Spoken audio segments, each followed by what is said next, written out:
Assalamualaikum warahmatullahi wabarakatuh.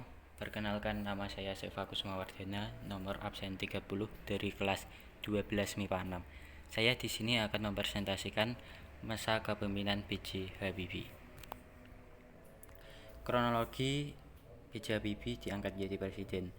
Karena banyak sekali gejolak yang terjadi di pemerintahan atas pimpinan Soeharto, para pemuda melakukan demonstrasi besar-besaran pada tanggal 12 Mei 1998. Presiden Soeharto terpaksa mundur dari jabatan presiden yang dipegangnya selama lebih kurang 32 tahun. Soeharto mundur, maka wakilnya yakni B.J. Habibie pun diangkat menjadi Presiden Republik Indonesia ketiga berdasarkan pasal 8 Undang-Undang Dasar 1945. Namun, masa jabatannya sebagai presiden hanya bertahan selama 512 hari. Program masa kepemimpinan Soeharto. Yang pertama, bidang politik, ada yang berhasil dan ada yang tidak berhasil. Yang kedua, bidang ekonomi, ada yang berhasil dan tidak ada yang berhasil. 1. Bidang politik. Yang berhasil memberi kebebasan pada rakyat untuk menyalurkan aspirasinya, membebaskan narapidana politik atau napol seperti Sri Bintang Pamungkas, mantan anggota DPR yang masuk penjara karena mengkritik Presiden Soeharto, membentuk 3 undang-undang yang demokratis, penyelesaian masalah Timur Timur, pemberian gelar pahlawan reformasi bagi korban Trisakti. Bidang politik yang tidak berhasil, pengusutan kekayaan Soeharto dan kroni-kroninya.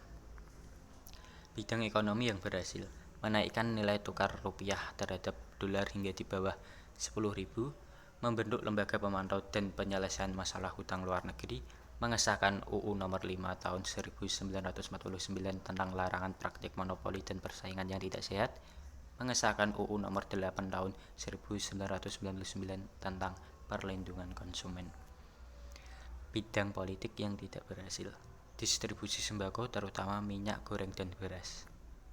Keberhasilan masa kepemimpinan B.J. Habibie: 1. Bidang politik, 2. Bidang ekonomi, 3. Bidang manajemen internal ABRI, 4. Bidang hukum. 1. Bidang politik. A. Kebebasan pers. Dalam hal ini, pemerintahan memberikan kebebasan bagi pers di dalam pemberitaannya, sehingga semasa pemerintahan Habibie ini banyak sekali bermunculan media massa. B. Pemberian gelar pahlawan reformasi bagi korban Trisakti. Pemberian gelar pahlawan reformasi pada para mahasiswa korban Trisakti yang menuntut langsarnya Soeharto pada tanggal 12 Mei 1998 merupakan hal positif yang dianugerahkan oleh pemerintahan Habibie, di mana penghargaan ini mampu melegitimasi Habibie sebagai bentuk penghormatan kepada perjuangan dan pengorbanan mahasiswa sebagai pelopor gerakan reformasi. B. Pembentukan parpol dan percepatan pemilu dari tahun 2003 ke tahun 1999. Presiden Republik Indonesia ketiga ini melakukan perubahan di bidang politik. Lainnya diantaranya mengeluarkan UU Nomor 2 Tahun 1999 tentang partai politik, UU Nomor 3 Tahun 1999 tentang pemilu, UU Nomor 4 Tahun 1999 tentang MPR dan DPR. Itulah sebabnya setahun setelah reformasi pemilihan umum dilaksanakan bahkan menjelang pemilu 1999, partai politik yang terdaftar mencapai 141 dan setelah diverifikasi oleh tim 11 Komisi Pemilihan Umum menjadi sebanyak 98 partai. Namun yang memenuhi syarat mengikuti pemilu hanya 48 parpol saja. Selanjutnya, tanggal 7 Juni 1999 diselenggarakan pemilu umum multipartai. C. Pemberian gelar pahlawan reformasi bagi korban Trisakti. Pemberian gelar pahlawan reformasi pada para mahasiswa korban Trisakti yang menuntut langsarnya Soeharto pada tanggal 12 Mei 1998 merupakan hal positif yang dianugerahkan oleh pemerintahan Habibie, di mana penghargaan ini mampu melegitimasi Habibie sebagai bentuk penghormatan kepada perjuangan dan pengorbanan mahasiswa sebagai pelopor gerakan reformasi. 2. Bidang ekonomi. Di dalam pemulihan ekonomi secara signifikan, pemerintah berhasil menekan laju inflasi dan gejolak non-moneter dibanding saat awal terjadinya krisis. Pada tanggal 21 Agustus 1998, pemerintah membekukan operasional Bank Umum Nasional, Bank Modern, dan Bank Dagang Nasional Indonesia. Kemudian di awal tahun selanjutnya kembali pemerintah melikuidasi 38 bank swasta, 7 bank diambil alih pemerintah, dan 9 bank mengikuti program rekapitulasi. 2. Bidang manajemen internal ABRI. ABRI telah melakukan kebijakan-kebijakan sebagai langkah perubahan politik internal yang berlaku tanggal 1 April 1999.